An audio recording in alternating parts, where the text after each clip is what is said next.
You're listening to the Hidden Killers podcast with Tony Brueski, featuring attorney, guest, and former felony prosecutor Eric Faddis.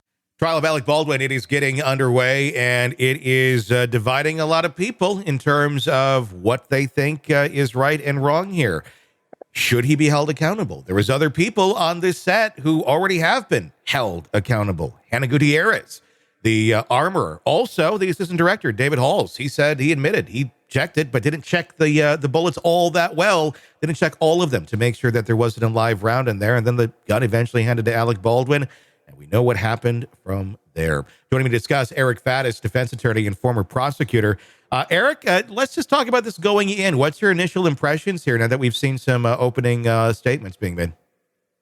You know, candidly, Tony, I've never been a huge fan of this case against Alec. I think I share a sentiment that a lot of people have where, you know, this was a tragic accident and perhaps the civil justice system is a better arena in which to adjudicate it. That being said, Alec Baldwin is on trial for involuntary homicide and it is heating up. And as the trial develops, we're learning a lot more.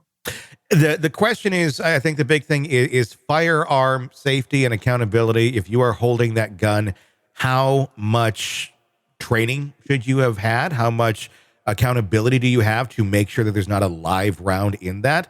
And if it's already been checked, you already have two people on your staff that are assigned to do this. And they did, and it failed those two checks and went to him. How do you say to Alec Baldwin, you're responsible for this, especially when we talk about dummy rounds, because there's a difference there. There's blanks and there's dummy rounds. I think people kind of mix those two up a little bit. A dummy round looks identical for the most part to a regular bullet. A blank, not so much. You can tell the difference if you're looking at them. I'm not a gun or firearms expert by any mean. If I had two people in front of me saying, okay, here's the scene, here's the gun, it's safe, I couldn't tell you. Alec Baldwin, though, has been on many sets, many scenes, over 100 times handling firearms. Should he have known, or is this kind of a situation where over 100 times nothing's gone wrong? The people who are in charge did their job correctly, and he's just kind of going along with how things have always gone. Is that sloppy, or is that just it's just how life has been? And suddenly this is a different situation.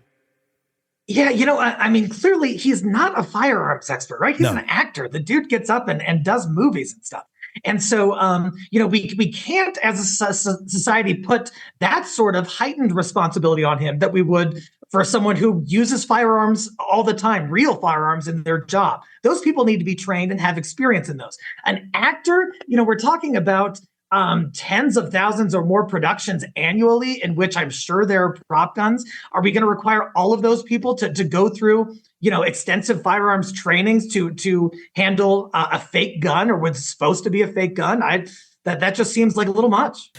Is that unreasonable, though? I mean, we're talking about the potential for lives being lost. And honestly, you know, if you look at, it's just not to dismiss or downplay the death at all of anyone in this, but if you were to take a look at all of those movies, add them up, the amount of actual accidents on set with it, like resulting in death from a firearm, it ain't many. I mean, it's kind of like your odds of dying in a plane crash. Like, could it happen? Sure, but you know, are you going to examine the plane before you get on the plane to make sure that everything is right, especially if you don't know how to examine the plane? I don't know if that's a great analogy, but, you know, it's an analogy.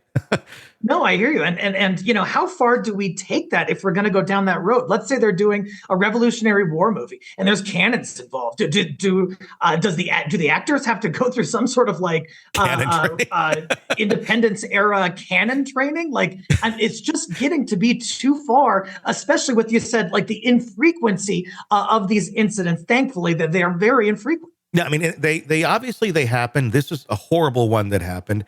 It makes you really, I can see both sides of the argument here, but I think I see both sides of the argument had there been more training, I guess, on set. The argument that's going to be made to that, though, is there was training on set. There was a brief firearms training, and it's on video. Alec Baldwin's not really paying attention. He's over on his phone. He's literally playing around with the gun, kind of like a kid. But again, you're the actor, but I'm going to guess it's like he's been on this. He's seen this routine. He's been through these trainings. hundreds of times.